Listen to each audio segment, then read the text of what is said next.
Hello, everyone, and welcome back to the Action Bible Audio Companion and Narration by MC Brown. And as always, we're reading from the Action Bible graphic novel adaptation of the Bible. It's the Action Bible God's Redemptive Story. Illustrations by Sergio Carrillo with General Editor Doug Mouse. Text by David C. Cook. And as always, we're inspiring you to buy your own. Links in the description. And we're basically just trying to get everybody to read along with us, and if not, hopefully inspire you to. We're resuming. We're approaching the 300-page mark. I don't think I've read originally past the few hundred-page mark. So as we're approaching, shortly past these will be Action Bible readings that I'll see for the first time as well as read too. So.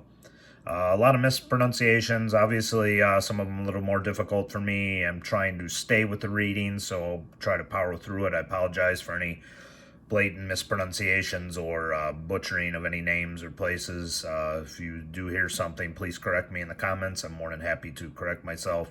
I do read some chapters well ahead, so when you see a few videos, I do try to post immediately, but if you're reading something that I've long past went, especially in a playlist, it is possible that I may have done it a while ago. So there's been a few of you that have informed me, and I appreciate that and love you guys for that.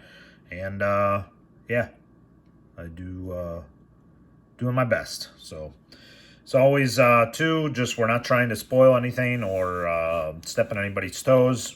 Giving a framework from what I'm reading as I turn the page. I'm also not really stating the pages until like after the videos. So if you are reading along, you'll know. But as I turn the page, I'm not saying the page. Just so you know, I'm not trying to spoil anything. I'm not showing panels or trying to specifically show everything. Just so it's like a companion, so you know that you're reading along with me. And we definitely want you to buy the Action Bible and read this along with it. I think it's a perfect complement to it. So hopefully that happens. Hopefully if you want to just introduce somebody to it, just see and hear, yeah, share it with somebody, please. And God's putting on my heart to do this. So without further ado, let's jump right back in.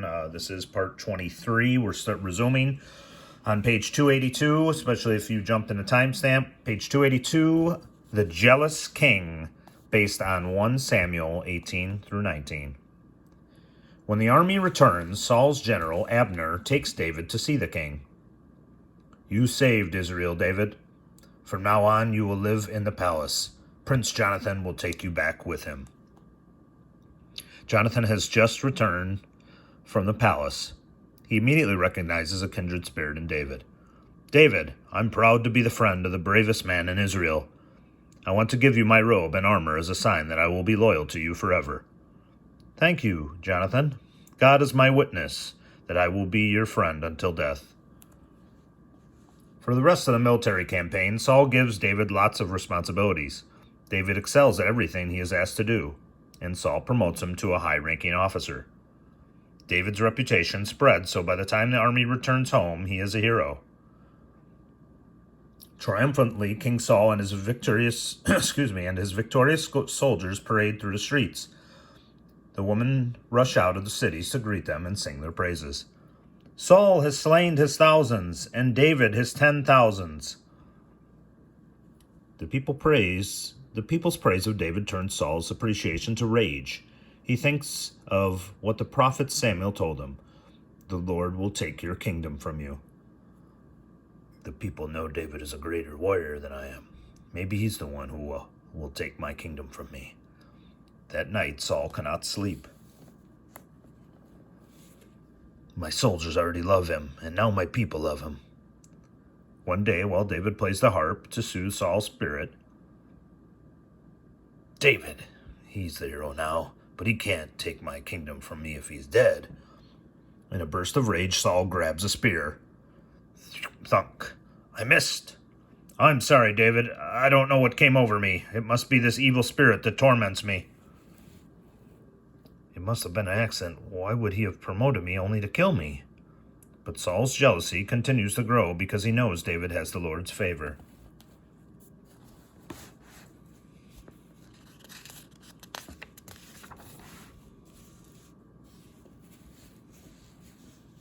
Not only does the Lord favor David, so does Saul's daughter, Michal.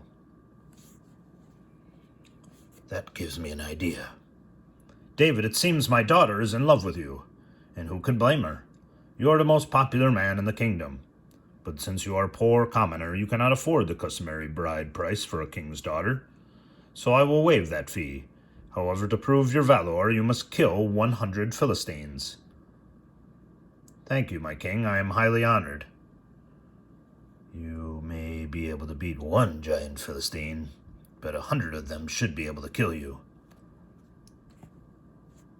1 month later. Well, did you kill 100 Philistines? No. I killed 200. After David and Michal's wedding, Saul turns to his faithful son. Jonathan, I know he's your friend, but David has become a threat to the kingdom. He wants to take the crown from me. Will you help me kill him? How can you say that? He's never done anything wrong to you. And with his battles, he's increased your honor and power. You're right, Jonathan. I promise not to harm David. Even my own son loves David more than he loves me. Feeling betrayed by his own family, Saul resorts to conspiracy. Wait until everyone is asleep, then go to David's house and tell him I need to see him. When he gets here, we can kill him with no witnesses. Oh no, I must tell Michal. Michal, why are you packing up my clothes? My father plans to kill you tonight. You must run for your life. I'll delay his guards while you make your escape.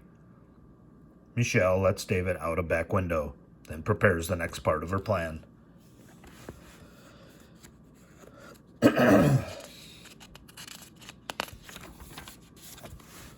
Let us in. King Saul needs to see David on a matter of high importance. As you can see, he's sick in bed. I think it's contagious. I'd let you in, but then you'd be ceremonially unclean for being near a sick person. I'm so sorry. Michal's bold lie confuses the guards, who bring this new development to Saul. At first, he seems to take the news calmly. Oh, I didn't realize he was sick. We'll wait until he's healthy before we kill him. You fools! Bring him here now if you have to carry him in his bed to do it. But when the men barge into David's room, they find only a statue with a goat hair wig in his bed. How could my own daughter lie to me to protect my enemy? He's not your enemy, father. I will think of a suitable punishment for you. A Prince of a Friend, based on 1 Samuel 19:18 through 20:42. Psalm 19. Meanwhile, David escapes to Ramah, where he takes refuge with Samuel, the prophet who had anointed both him and Saul. He's gone mad, Samuel. He has turned his back on the Lord. Learn from his mistakes, David. May the Lord protect me from sinning on purpose. Let the words of my mouth and the meditation of my heart always be pleasing to the Lord, my rock and redeemer. 3 times Saul sends men to Ramah to capture David, but every time the Holy Spirit protects David. Angry beyond reason, Saul goes himself, but the Spirit of God keeps him from harming David too. After this, David seeks out his friend Prince Jonathan. Meet me at the practice field. The 2 friends have a secret reunion. I can't go on hiding from your father like this. If your family wants me dead, why don't you just kill me now, where I stand? Do it as a friend and put me out of my misery. No, David, I promise. I talked my father out of killing you. He would have told me if he still thought you were a threat. He tells me everything. But David is not convinced. I'm sorry, Jonathan. He has stopped confiding in you because you are my friend. But I need to know if there's any chance he'll leave me alone. You are my sworn brother. Whatever you ask, I will do. But please remember me when you are king of all Israel.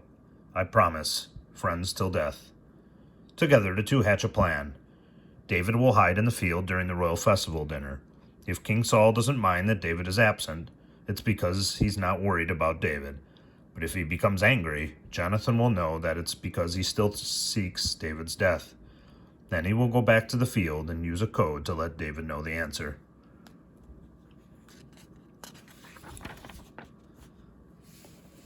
On the second day of the king's feast, Saul's temper explodes when Jonathan tells him of David's absence.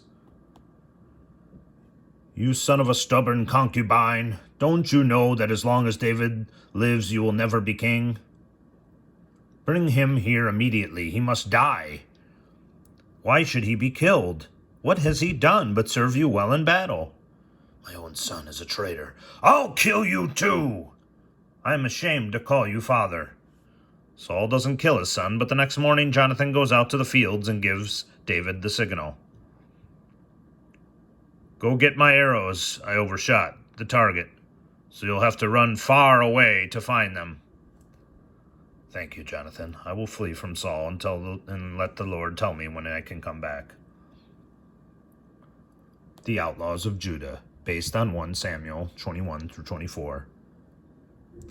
Without even taking the time to pack provisions, David flees for Judah, his home country.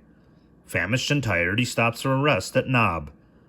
There he seeks the help of Ahimelech, the high priest. "David, you look terrible. What are you doing here this late at night and alone?" David lies to protect the priest. "Don't be alarmed. I'm on a secret mission for King Saul, but I need bread, food, and anything you have." "All I have is the holy bread in the tabernacle, but if it's a matter of starving to death, I can let you have it. Also, I left in such a hurry that I forgot to bring a weapon. Do you have a sword or spear?" "We are priests. We don't fight or keep weapons. The only thing we have is the sword of Goliath. We've kept it here as a trophy of your victory. Once you were used to fight against the Lord, but now I will wield you in the Lord's service." Unfortunately, one of Saul's spies sees David leave the priests at Nob. He goes to report to his master. David goes into hiding in Judah. "Lord, you said I would be king. Now here I am, an outlaw, all alone in a cave. I trust you, but I don't see that I'm much of a king. A real king has an army, prophets, and priests. I only have a sword that's too big for me." News of David's whereabouts spreads quickly. 400 men, refugees, homeless, and his relatives join him in exile. "King Saul has declared you an outlaw, but we want to fight for you." "Then fight for me you shall. We will protect the poor people of Judah in the name of the Lord." And so, out of rejects and relatives, David gets his first army. Among his relatives, 3 of David's nephews will become indispensable to him. Job will be David's commander. Abishai will grow into a mighty warrior and bodyguard. And Asahel, fast as a gazelle, will chase down David's enemy. One day, I am Gad, one of King Saul's prophets, but the Lord has told me that you are his anointed king. So I am here to serve you. As my first duty, I must warn you to move your camp into the forest of Hereth. And so David gets his first prophet. Meanwhile, Saul has summoned Ahimelech and all the priests of Nob. He accuses them of treason for helping David. "How is it treason to help one of your most loyal soldiers?" "He's your son-in-law. Of course I helped him." "You helped my enemy, and for this you will die." In his insane desire for revenge, Saul orders the death of not only the priests of Nob, but every man, woman, and child in their city. Only one man escapes. Abiathar,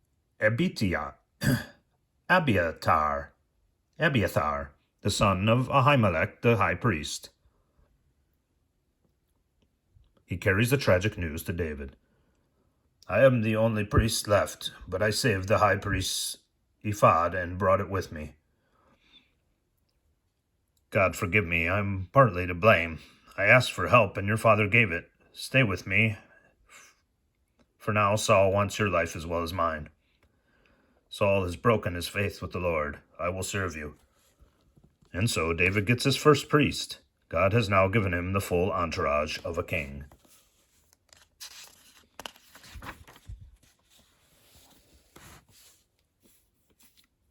Gad informs David that Philistines have attacked the poor town of Keilah, and Abithiar relays God's command to attack and rescue his fellow Judeans.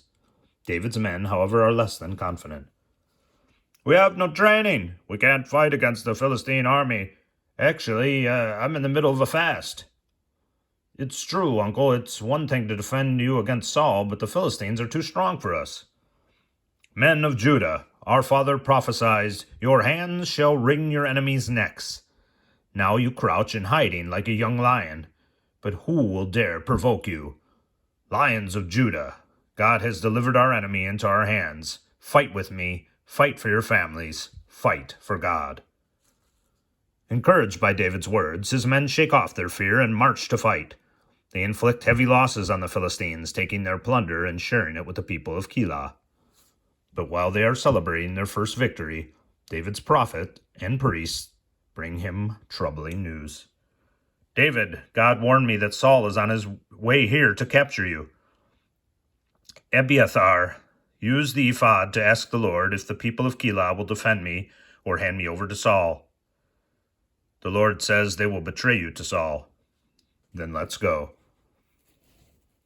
Even though he has just rescued their town, David is forced to flee from the fickle citizens of Keilah and hide in nearby caves.